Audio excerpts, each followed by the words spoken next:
Thank you, Joanna. So good evening, everyone. Thank you so much for joining us tonight for this town hall on the alternative pathway to a diploma. We know folks have lots of questions and have been waiting and waiting for this information. So we are happy to be here tonight. Can you go to the next slide, please? All right, so we here at SFUSD Special Education are committed to providing an innovative services, right? And this is one of those ways where we really are going to have to be innovative in offering some services that are resulting in the positive outcomes for lifelong success of our students. We must do this in compliance with state and federal regulations. And in this case, we have some brand new state and federal regulations that we'll be following and sharing with all of you. And talking about and answering your questions around specially designed instruction to meet the needs of our students for their free and appropriate education. Next slide, please. So tonight, we are moving our way through the welcome right now. And then our special education staff members will be joining us to talk about this alternate pathway and really give you an overview of what to expect and what the changes are and how they will impact your child. And then we left a lot of time for Q&A because we really want to make sure this is a place where you can get questions answered. And we will leave you all with some resources. Next slide, please. So tonight we have with us Matt Lavoie, who is our Director of Secondary Schools, Andy Chung, who's our Supervisor for High Schools and is extremely familiar with this work. He's been working really closely with all of our high schools and really making sure that our school staff are well informed. So he's delighted to be here with all of you tonight. And then myself, I am the ombudsperson for special education, helping families and staff navigate through all of our district bureaucracy. Next slide, please. All right, so this is the new law for California, AB 181, and it is because of this law that we are here tonight. So I'm going to hand it over to my colleague, Andy Chung. You all set, Andy? Yeah, actually, I'm going to Is it you? It's me. I'm going to Matt. start. Sorry. Okay. All right, so I'm handing it over to Matt Lavoie. Go ahead. Thank you, everyone. Welcome, everybody. We have a lot of information to share with you tonight, so please be patient. I know questions are going to come. Please hold on to them until the end of our presentation, and we will be more than happy to try to answer them for you. We're going to be talking about this legislation called AB 181. And if you click on the link, Andy, you don't have to click on the link, but if you click on that link, it will take you to all of the wording that the state legislation put in place for this new pathway to a high school diploma. And we're going to summarize that for you here, as well as give you guidelines for you and your IEP teams to discuss at the IEP table. Next slide. So the alternative pathway, what is this? The alternative pathway is a new high school diploma pathway that is exclusively for students with exceptional needs and in alignment with the federal Every Student Succeeds Act. And again, you can click on that link if you want to read more about what the Every Student Succeeds Act is. Qualifying students who do not currently have a pathway to a diploma and who are eligible to take the California Alternative Assessment may obtain a diploma if they meet the state's minimum coursework requirements based on modified course content standards. And Andy and I are going to get more into what the California Alternative Assessment is and the state's minimum coursework requirements. Again, you can also click on the links if you want to go in and read more about what those are. What you need to know, though, is that this is not the same diploma as the typical A through G high school diploma that most of our students receive, because it is based on modified course content standards.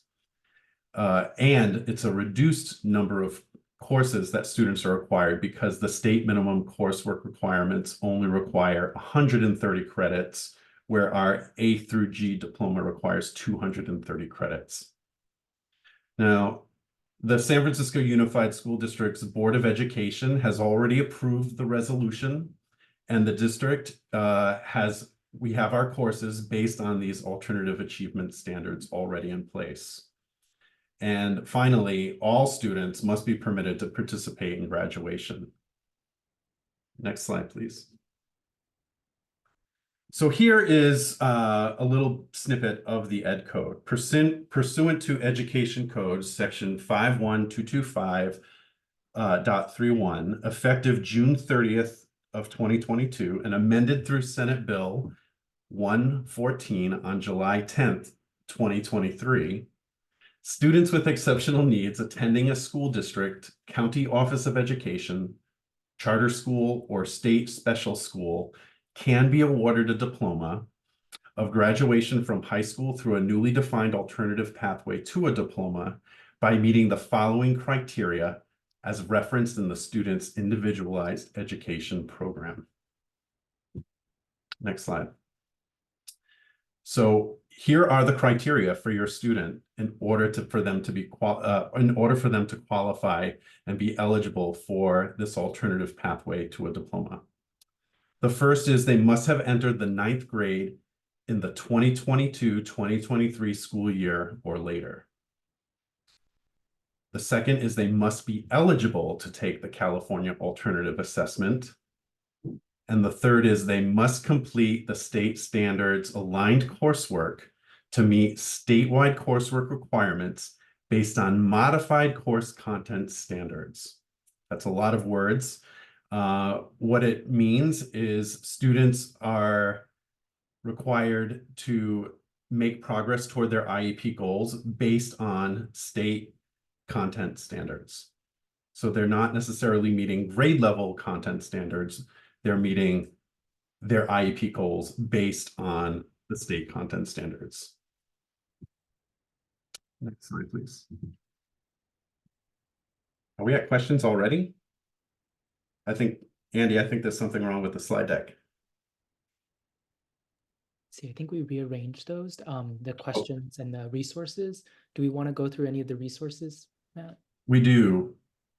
We definitely want to go through the IEP team guidance. And Andy, I'm going to pass this to you. All right, thank you, Matt. So if you're here, that means you might have a student who's in high school right now, or they might be coming to high school, and maybe they're not maybe the traditional A to G graduation track is not for them. Maybe they've tried gen ed or SDCs, or maybe they're struggling. So this is an option for your student. If you're curious if your student would qualify, I think our recommendation is to reach out to case managers after tonight's presentation. And we'll link I know in the chat folks were asking for links. We'll definitely link those for you. So this is the IEP team guidance. We shared this with all case managers and school principals last semester, so they've all seen it already. The top basically outlines what Matt just talked about. To summarize, students have to have entered 9th grade last school year. So only students in the 10th grade and below currently qualify for this alternate pathway to a diploma. So if your student is in 11th grade or 12th grade, unfortunately, they don't qualify for this based on when the legislation was passed. Your student must currently take the California alternate assessment or be eligible to. And that's an IEP team decision, what state tests they take. The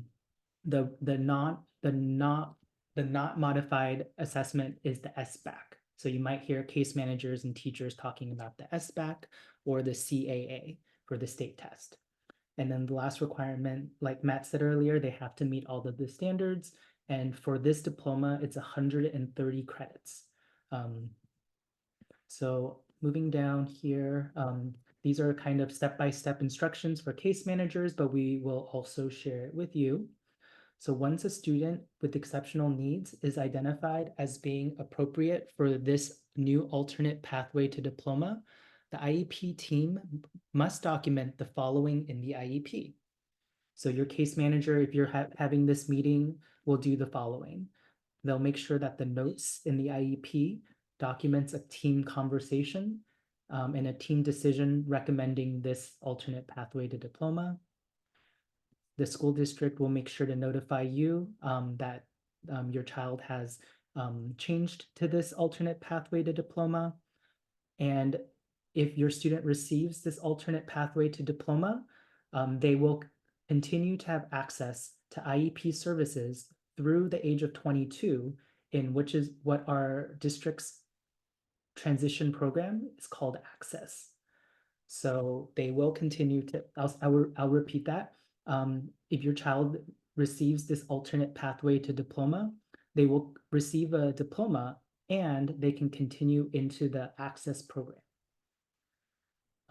We'll make sure to check a couple of boxes, namely under promotion criteria on their educational setting page. We'll also, in their IEP, document their multi-year coursework, as well as anticipated exit year when they will achieve this diploma. The school counselor is an important part of this as well, because they will help your child enroll in the appropriate courses. So I'm going to open this link so you'll see.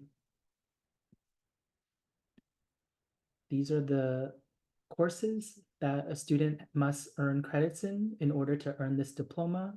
It's still very rigorous and it's 130 credits.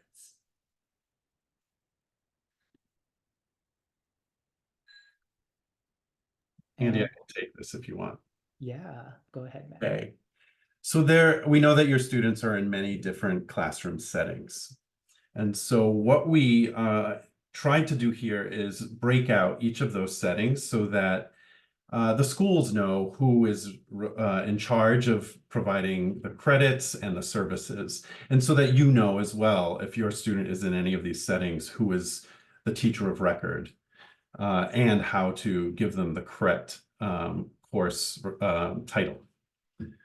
So qualifying students in a mild, moderate SDC setting who qualify for this alternative pathway to a diploma, they can earn credit toward the alternative pathway to a diploma if they meet the course academic content standards for that class, or they meet the modified content standards and have the course, we call it double SIND. It means the teacher has 2 courses on for any class period, with the appropriate course code above. So that's more for the school district and the counselors to make sure that the teachers have the correct course codes. Qualifying students in an extensive support needs SDC, we currently still do call them our moderate severe special day classes. They must have access to the course content through the Teachtown curriculum that has been adopted by SFUSD, and be provided with the appropriate course code above. Students in a co-taught general education setting who cannot meet the general education course content standards and qualify for the alternative pathway to a diploma, they need to have a special education co-teacher provide both of the modified content for that course and the grade for the student as the teacher of record using the appropriate course code. Again, that's more for the school to make sure that the correct teacher is providing the grade for the student. And our students who are in general education only courses who qualify for the alternative pathway to a diploma, they must meet the content standards for that course. So the general education teacher is the teacher of record, and the course content cannot be modified because it is a general education teacher of record. So we need to be very clear. We do like to practice inclusive practices in our high schools, but in this instance, when we're giving credit for a general education course, a student must meet all of the course content if it's a general education course only.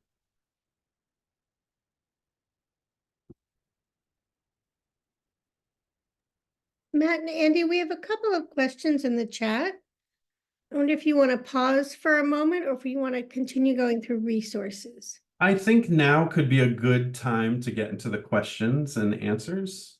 Okay, so first one is what other alternative schools are available for diploma track? So what other schools, like within SFUSD, we have a couple of alternative high schools, for example, and we have like a gateway charter school, and so some of our little less traditional high schools not are comprehensive. So some of the other schools, are they also available for diploma for this track?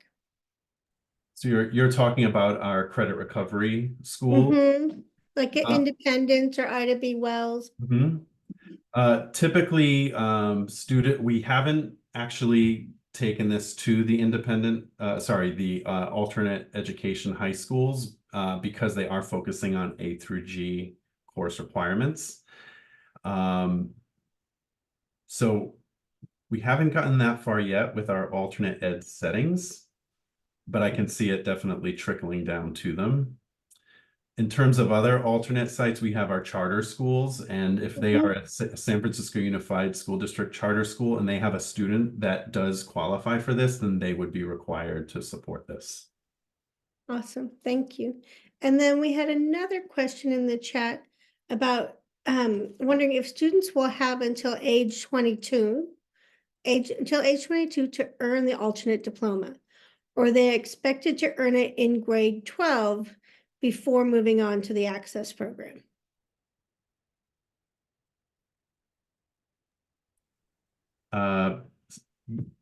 They should earn it by 12th grade. It's a reduced number of credits that they need to earn. However, if students cannot earn their diploma by the end of the 12th grade year, they can definitely take a 5th year or continue on after that until they earn that diploma. So they do have until the age of 22, but I would caution the appropriateness of adults being on a high school campus at some point. So we want to make sure that it's the appropriate decision for a student to be on that pathway. But we anticipate by 12th grade, they should earn, if they're having this discussion in 9th grade, they should have enough credits by 12th grade to graduate on time. And it would not necessarily prevent them from becoming an access student. No, that's clear in the law. The students on this alternative pathway have access to our adult education services. Right, okay. And all right, this is a longer one. What happens if a student with a disability is exempt from PE for medical or other reasons, but on the alternative pathway to a diploma, 20 PE credits are required? Does that student achieve the diploma with only 110 credits, or do they take other classes, for instance, health, instead of PE to achieve the 130 credit requirement? That's a very good question. When we're talking about exemption of courses, gen ed courses such as PE, we typically lean on our partners in the counseling department for this because it's not a special education function. PE courses are always general education courses. We don't have special education, physical education courses. So unfortunately, I can't answer that. Andy, I don't know if you have a better answer than a non-answer. But I would say talk to your school's counselor, your student's counselor, to see what the requirements would be in that case where PE is an exemption due to a medical need. Yeah. All right, here's another good one. These are really excellent questions, folks. Thank you. All right, a student who started high school had to change the modifications and adaptations so that he could get a diploma. With this new information, could the student have the modifications again and still earn the diploma? So sometimes people, they take out modifications. Yes. So they're not on certificate track. So now the question is, can you still have modifications and get a diploma with the new pathway? Yes, if they qualify for this pathway based on the criteria that we outlined. Again, you know, if they're in 11th or 12th grade this current school year, then they would not qualify for that. So they would probably be in their best interest to stay on their current track unless the IEP team determines something else. But they wouldn't qualify for this if they're in the 11th or 12th grade currently.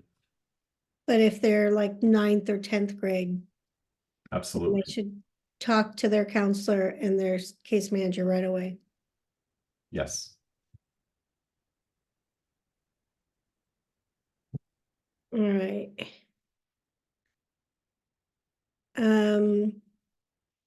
Okay, any other questions, folks?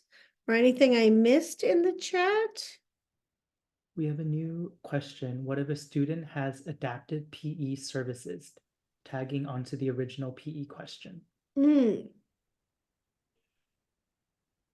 I think having adaptive PE, that's a related service to support the student with accessing PE.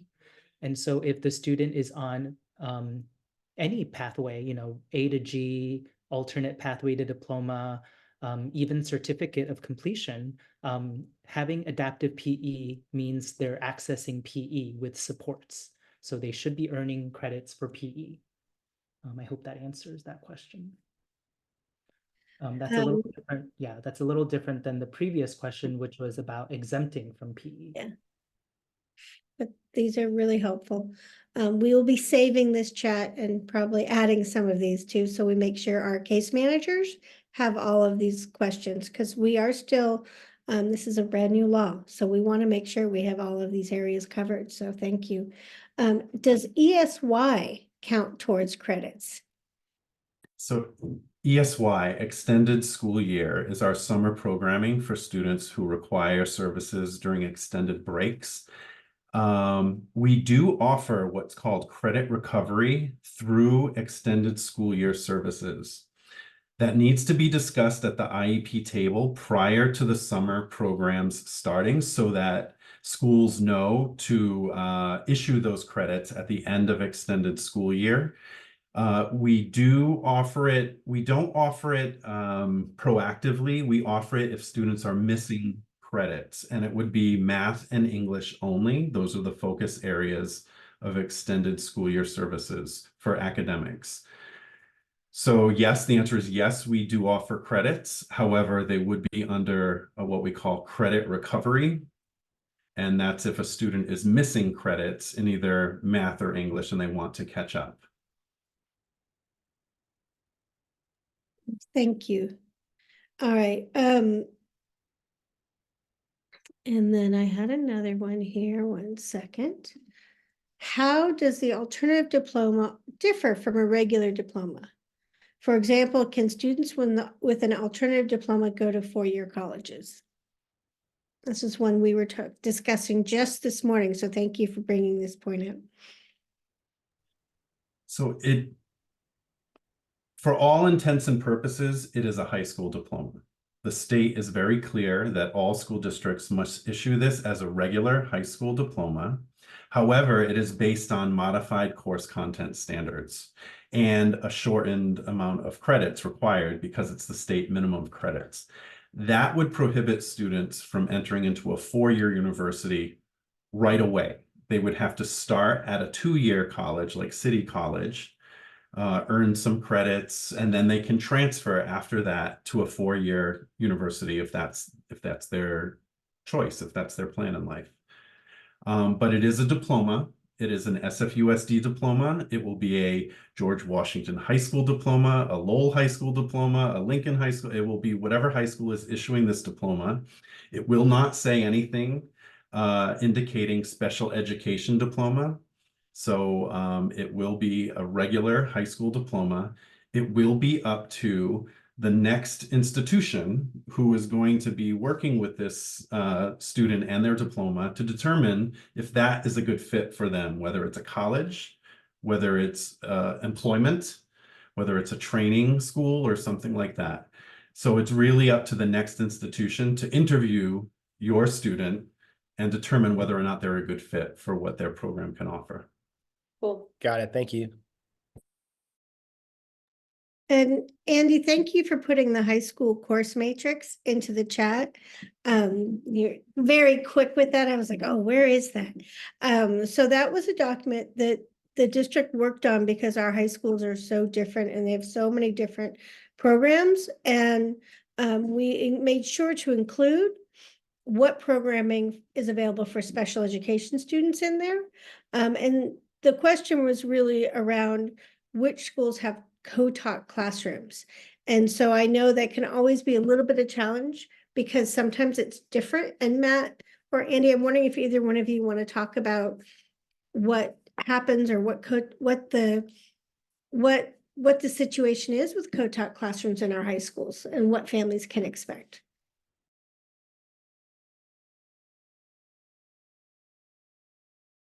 Sure, I'll take this one, Andy. I can see he's waiting for me to unmute. So co-teaching, the schools, most of our high schools do provide and offer co-teaching.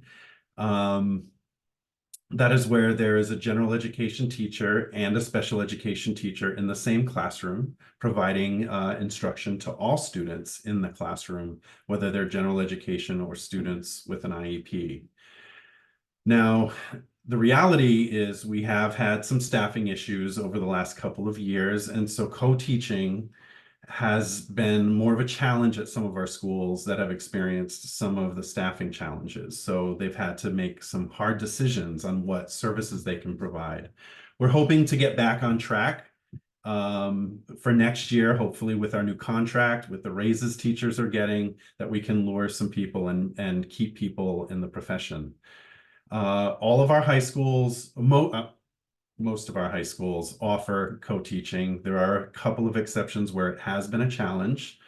But all of our large high schools, comprehensive high schools, and our middle-sized comprehensive high schools do offer co-teaching. And Julia, did I miss something with the question? I think I talked a little too much.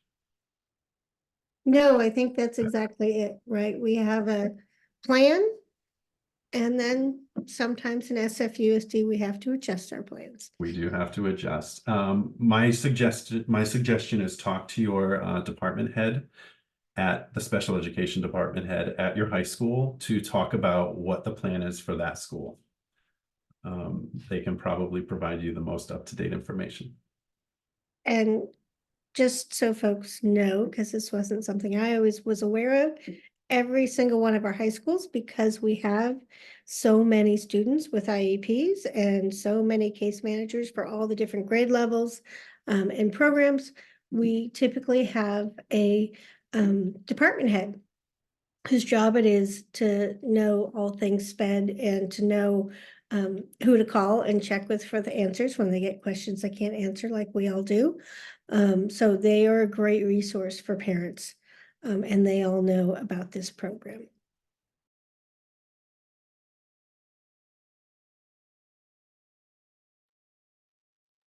See, should we share some of the resources now? I don't see Yep. any questions right now. So I put in the alternate pathway courses, so you can look at that list if you're trying to figure out, because soon enough, our counselors will be planning classes for students for next year. So this is that list of courses that kids have to take to get the diploma.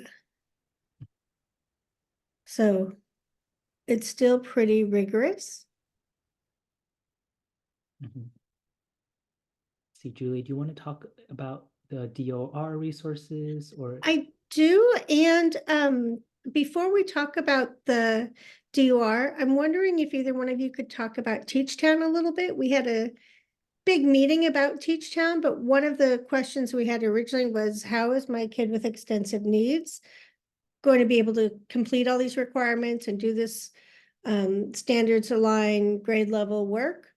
And we have Teachtown in San Francisco. So I'm wondering if either you can talk about Teachtown, just so parents know what to expect. Yeah, I'll start, Andy, if you want to jump in. Teachtown is a curriculum that the San Francisco Unified School District, along with many other school districts across this country, are opting into because they do provide course content standards aligned curriculum that is modified in all of the content areas that are required for this high school alternative pathway to a diploma. So it's pretty much a one-stop shop for teachers to have access to the curriculum that is required for this diploma. And we started using it at our summer programming extended school year last summer, and we had a full rollout this fall. However, there is a learning curve, so we want parents and everyone to be aware that there's a lot of training that's involved, and there's a lot of just learning the program and how it can be useful for each individual student. And so it is, like I said, a one-stop shop for curriculum that is modified, that is based on the course content standards that are in alignment for the alternative pathway to a diploma. Really good question. Again, are there recommended middle school level courses to best prep for the high school alternate diploma? That's a very good question.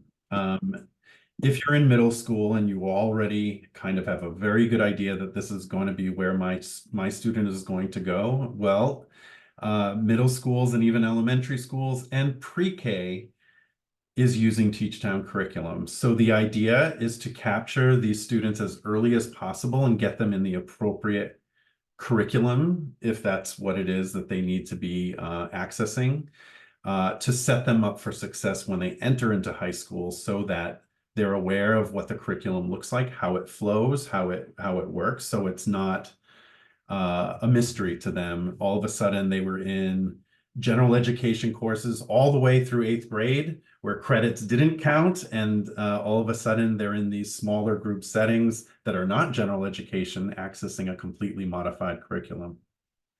So it's really a conversation you have with your case managers at the lower grades, especially middle school, as you're preparing for high school. We are going to be reaching out to middle schools to share all of this information with those case managers, those principals and assistant principals, and the school counselors at middle school. Right. And then it's a question we've seen a lot, and that is Teachtown only available to extensive needs or mod severe classrooms? We have had some folks asking this for their kids who are in mild moderate classrooms. So who else can get access? Very good question. Right now, the rollout initially was for our moderate, severe, extensive needs, support needs classrooms. The exception in high school only, was our mild, moderate, autism focused special day classes. Those teachers were given access to all of our curriculums that we are offering for our students to see which one makes the most sense for the students they serve. They typically, in those classroom settings, have a wide variety of students on different pathways. Thank you. And so I'm putting the FAQ in here for everybody to have, but before we go to that, Andy, if you don't mind sharing the Department of Rehab link. And so as we were talking about transition and resources for students, and really talking about one of the benefits of this new diploma is employment. And so, an employer will see that your young adult has a high school diploma, but they might still need some help either in employment or with secondary education. And the best place to go to get set up for that is the California Department of Rehab. They work closely with our high schools. You do sometimes have to ask. They may not always let parents know that they're working with Department of Rehab, but they do connect with all of our schools. And there's information on their website for you to get started. And I would encourage folks to start the process before your child turns 18 so that you can do it with them. It's a great resource, and they can help set up things like IEPs for work, job training, paying for college, disability equipment, all sorts of supports, even someone who can act as a case manager for your child while they're in college. So it is a very underutilized resource available to all of us.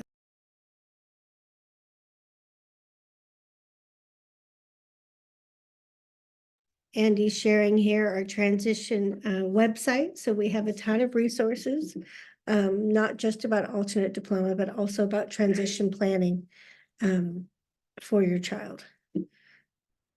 And Julia, I want to ask if there are any parents out there who have questions that don't necessarily know how to do, but put it in the chat or write it in the chat. If you want to go off mic or raise your hand using the raise hand function, if you know how to do that, to ask your questions.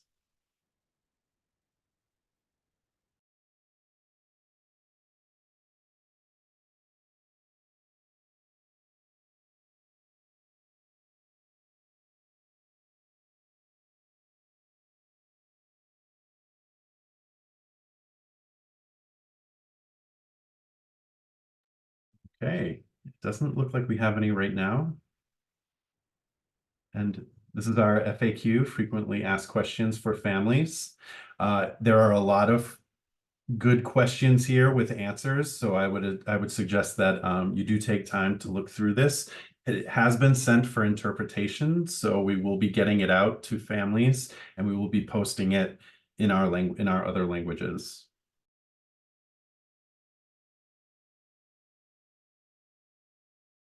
All right, Joanna and Flavia, any questions or other information from Support for Families? Nothing from our end, but what I've been doing is I've been copying and pasting all of the links that Julia and Andy and Matt have shared. So what we'll do is we will send everyone that has attended tonight an email that will have the slides and all of the links that they shared.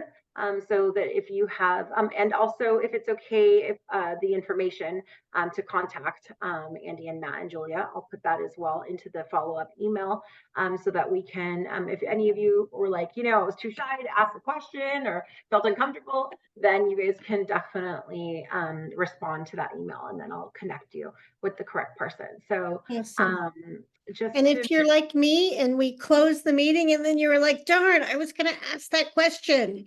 Yeah. Go ahead and send us an email. For sure. Yes. So, and they provided a lot of very, very important links. So I'll definitely send that email with all of those links to everyone. So this is your last chance. We're going to close it up in like a minute or two. So if anyone has any last questions, feel free to ask them now. Otherwise, we're going to let these amazing presenters go for the night. And thank you so much to Maria and Gabriel for interpreting all night. Any other questions? Oh, we do have one question. Perfect. Let's see. Oh, no, it's just a comment. Such a helpful presentation. I've learned a lot. Thank you all so much for your time and expertise. So there you go. Thank you guys all so much. I'm going to stay on to make sure that I have all of the links in the email, but if no one else has any other questions. Oh, Flavia, go ahead. Yeah, we have a question in the chat. It says, how can we get the recording for this? We are going to post this video on our YouTube channel. I am going to put the link into the chat and I will send a follow-up email with our direction from YouTube. And in the following days, this video will be there. Wonderful. Perfect. Okay, thank you everyone so much.